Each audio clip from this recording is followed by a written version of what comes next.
पिछले दिनों TV discussion से पहले गेस्ट रूम में बैठा था। हमारे साथ 3 अन्य लोग भी थे, एक दलित चिंतक, 2 मौलवी साहब।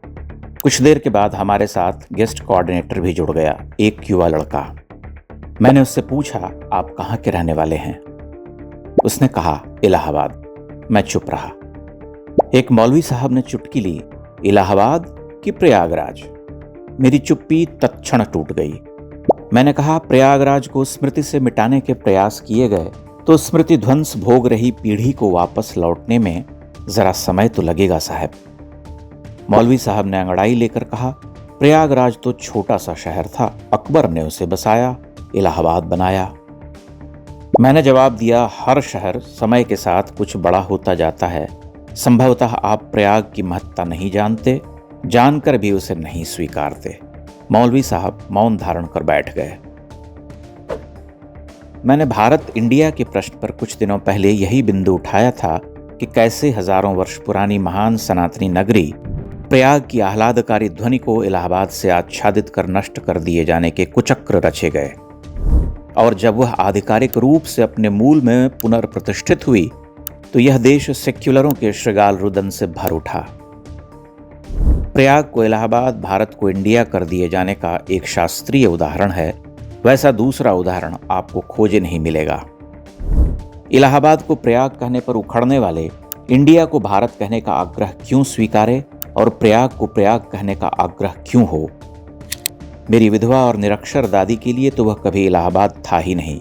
मैंने दर्जनों बार उनके मुख से प्रयाग शब्द ही सुना।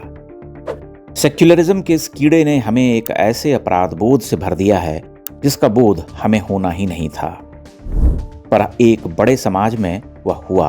वह न होता तो हम इस निकृष्ट विचारधारा पर विचार भी करते क्या?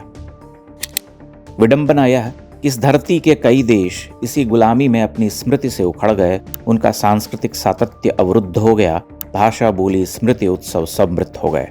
भारत बचा रह गया।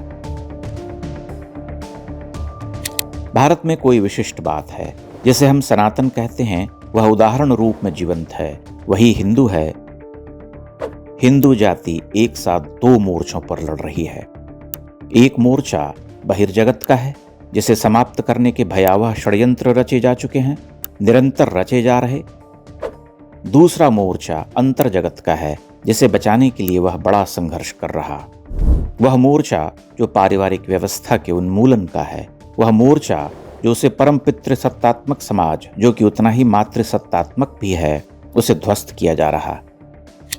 मैं जब इस संघर्ष पर विचार करता हूं तो मुझे शतियों के कालखंड में अनन्य योद्धा, मनीषी, कवि, संत, विचारक याद आते हैं, किंतु कोई एक व्यक्ति सबसे अधिक याद आता है तो वह केवल कविवर तुलसीदास हैं। पिछले 1000 वर्ष में हिंदू समाज के लिए तुलसी जैसा अभेद्य कवच दूसरा नहीं बना, और तुलसी की महानता को आधुनिक काल में किसी ने काव्यात्मक रूप में पुनर्प्रतिष्ठित किया तो वह कविवर निराला हैं। यह रुचिकर है कि वामपंथियों ने उन्हें मार्क्सवादी कहा, किंतु उन्होंने अपने जीवन की 2 सबसे विलक्षण कविताएं राम पर और उनके आराध्य तुलसी पर लिखी। उसी कविता की कुछ पंक्तियों के साथ आपको छोड़े जा रहा हूं। कल्मषोत्सार कवि के दुर्दम चेतनो उर्मियों के प्राण प्रथम, वह रुद्ध द्वार का छाया तम तरने को, करने को ज्ञानोद्धत प्रहार तोड़ने को, विषम वज्र द्वार उमड़े भारत का भ्रम अपार हरने को।